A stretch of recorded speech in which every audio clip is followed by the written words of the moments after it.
তিনবার ফোন করা হয়েছিল। আরজি কর কাণ্ডে নির্যাতিতার পরিবার জি24 ঘণ্টাতেই প্রথম এই অভিযোগ জানিয়েছিলেন। এবার জি24 ঘণ্টার হাতে এলো সেই অডিও ক্লিপ। ঠিক কি হয়েছিল, ঘটনার দিন ঠিক কি বলেছিলেন অ্যাসিস্ট্যান্ট সুপার, একবার নয় তিনবার জি24 ঘণ্টার হাতে এলো সেই অডিও ক্লিপ।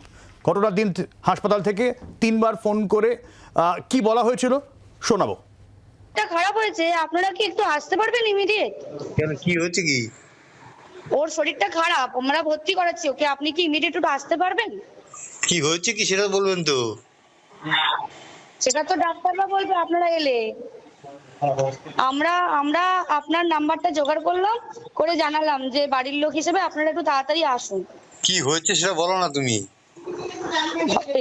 পেশেন্ট শরীরটা খারাপ, ভর্তি হয়েছে হসপিটালে, বাকিটা আপনারা এলে ডাক্তার বলবে। ওর কি জ্বর হয়েছে? আপনারা একটু আসুন, জলদি চলে আসুন যত তাড়াতাড়ি পারবেন। কেন, খুব অবস্থা খারাপ? খুব অবস্থা খারাপ, হ্যাঁ খুব অবস্থা খারাপ, একটু তাড়াতাড়ি চলে আসুন।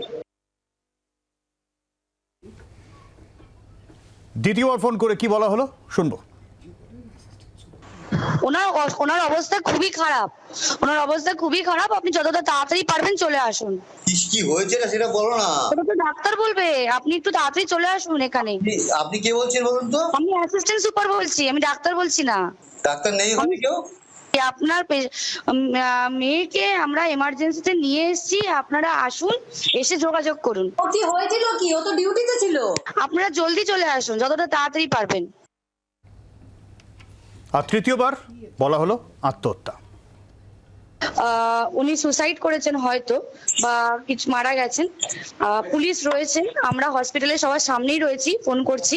আপনারা শ্রেয়সী রয়েছেন আমাদের প্রতিনিধি আমাদের সঙ্গে সরাসরি। শ্রেয়সী, আমি 3 নম্বর অডিও ক্লিপটা যদি ধরি, প্রথম কথা, প্রথমবার মানলাম ঠিক আছে এই খবরটা দিতে চাইছিলেন না যে এই ধরনের ঘটনা ঘটে গেছে, তারপরের বার একই কথা, তৃতীয়বার আত্মহত্যার তথ্য কেন দেওয়া হলো এটা নিয়ে তো এখনো পর্যন্ত প্রশ্ন উঠবে। এবং প্রশ্ন উঠবে যখন তিনি বলছেন যে এখানে সবাই আছি, পুলিশ আছে, আপনাকে বলা হচ্ছে আত্মহত্যা করেছে। তাহলে কি এটা ধরে নেওয়া যেতে পারে শ্রেয়সী যে সবাই আছে যখন, পুলিশও আছে যখন, সবার সম্মতিক্রমেই আত্মহত্যার কথাটা বলা হয়েছিল অ্যাসিস্ট্যান্ট সুপার বলে যিনি দাবি করছেন তার তরফে? দেখো, তোমাকে যেটা জানিয়ে রাখি, এর আগেই যখন আমরা নিজেদের ডাক্তার তরুণীর সঙ্গে, মা বাবার সঙ্গে কথা বলেছিলাম, তখনই কিন্তু তারা আমাদের প্রথম এই বিষয়টি বলেছিলেন যে 3বার ফোন এসেছিল এবং 3বার ফোনে 3 রকম তথ্য তাদেরকে জানানো হয়েছিল।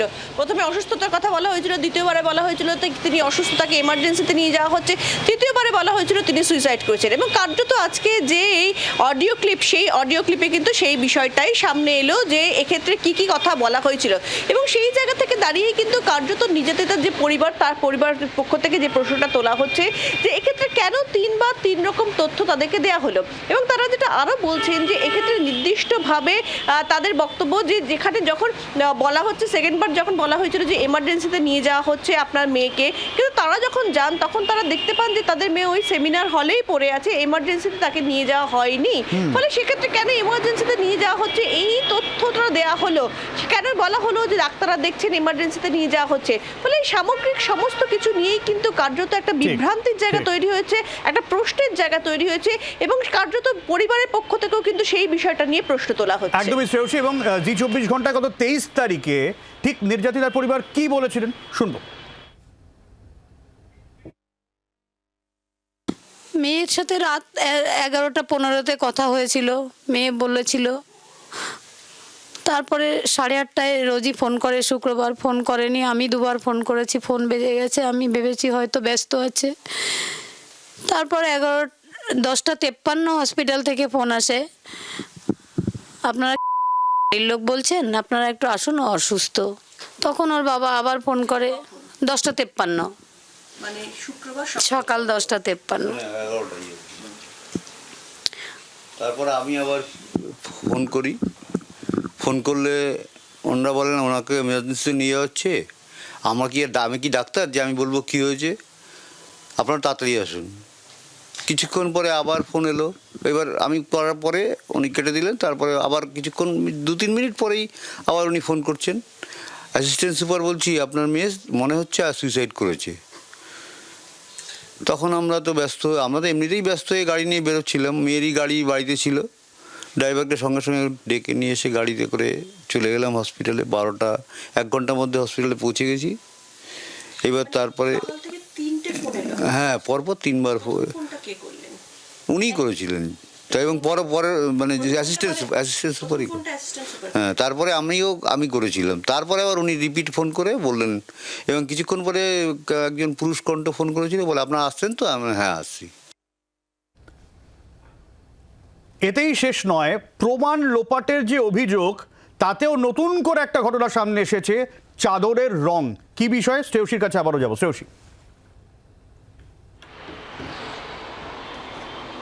একেবারে দেখো, যে নিবেদিতার যিনি মা, তিনি কিন্তু কার্যত আজকে এই বিষয়টা তিনি বারবার করে বলছেন যে এক্ষেত্রে যখন তাদেরকে দেখানো হলো, অর্থাৎ ঘন্টা 2-3 বসিয়ে রাখার পরে যখন তাদেরকে দেখানো হলো, তার মেয়ের কাছে নিয়ে যাওয়া হলো, তখন কিন্তু সেক্ষেত্রে তিনি বলছেন যে তাদেরকে সাজিয়ে গুছিয়ে মেয়েকে দেখানো হলো। এবং কেন এই কথা বলা হচ্ছে, সেক্ষেত্রে তার যেটা বক্তব্য সেটা হচ্ছে যে যখন তিনি মেয়ের কাছে প্রথমে যখন তিনি গিয়েছিলেন, তাদের যখন নিয়ে যাওয়া হলো, তখন তারা যে রঙের চাদর মেয়ের গায়ে চাপা দেওয়া অবস্থায় দেখেছিলেন, কিন্তু তার আগে তার বন্ধুরা সেমিনার হলে যখন তাদের বন্ধুকে ওই অবস্থায় দেখেন, তখন তার গায়ে যে রঙের চাদর চাপা দেওয়া ছিল, দুটো চাদরের রং আলাদা, অর্থাৎ একটা ছিল নীল আর একটা ছিল সবুজ।